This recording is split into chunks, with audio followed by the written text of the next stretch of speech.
Yo, may nabalitaan nga pala akong isang masarap na kainan ng batchoy. At hindi mo na nga kailangan pang bumiyahe ng Iloilo para matikman to. Dahil dito nga lang sa Pinagsama Phase 2 ay mapu-food trip mo na ang masarap at authentic batchoy ng Iloilo. Dahil luto nga ito ng isang Ilonggo. Kaya nga agad-agad na tayong pumunta mga kayo pips sa store ng Iloilo's Batchoy na matatagpuan lang sa Block 37 Lot 19 Pinagsama Phase 2 Taguig City. Kaya kung ako sa inyo mga kayo pips, dadayuhin ko na to. O tara, kausapin naman natin ang may-ari ng store. Kailan po kayo nag-start magbenta po ng batchoy?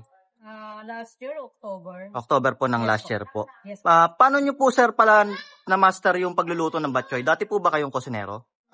Hindi naman ako dating kusinero, pero may kaibigan akong kusinero na nagtatrabaho sa Lakas Batchoy. Tapos siya po yung nagturo sa inyo? Siya nagturo sa akin noon.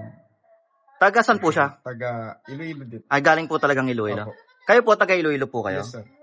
Magkano po pala yung batchoy nyo? Bali, 70 pesos ang special. Ang regular po, 60 lang.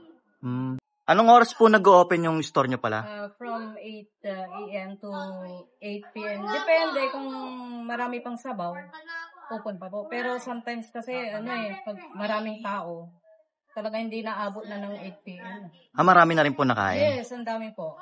Sige po, madam. Pa-order po ako ng isa pong regular tsaka special po. At ito na nga mga kaypips, no? Titikman na natin yung kanilang batchoy. Dati nga pala ako nagbabarko mga kaypips at marami ako nakasamang mga Ilonggo. Doon sa kanila, ang sinasabi nila, makakapili ka ng kung ano ilalagay mo, kung fresh egg ba o boiled egg. Kasi meron din sa kanila ayaw na may egg.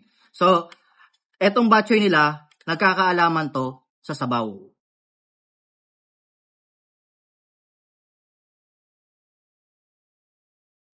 Mga kayo pips, eto na nga yung sinasabi natin. Sa sabaw nila, malalaman mo talaga na pinakuluan na matagal yung buto. Tapos yung, kasi, ando dun yung parang malalasa mo yung ano niya, yung alat niya tsaka yung onting tamis. Ang panalo mga kayo pips. Talagang authentic na batchoy na lalasahan natin dito. Ganito yung lasa ng mga batchoy na niluto ng mga kasama ko sa barko. At hindi pa nga, mas masarap pa nga to eh. Kasi dito lasang-lasa mo yung bawang. Tsaka yung yung talagang lupit nung sabaw niya, yung soup niya. Andi dito mga kaypips. Hindi katalo. Pero syempre, ang magpapanalo dito mga kaypips, ito yung sinasabi ko sa inyo.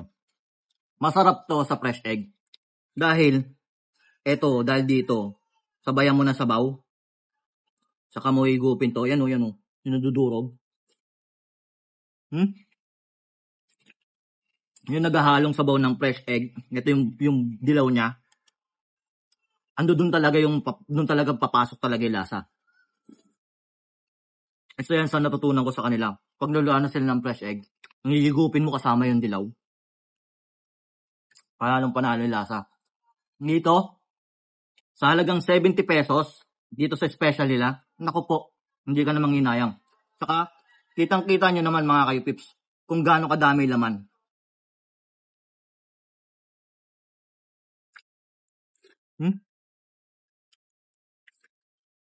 Panalo. At yun na nga mga kayo pips, na kung gusto nyo makatikim ng masarap na authentic batchoy, pumunta lang kayo dito sa Block 37, Lot 19, Pinagsama Taguig Phase 2. Dayuhin nyo tong Iloilo's Batchoy. Napakasarap ng batchoy nila dito, siguradong mapapaulit kayo.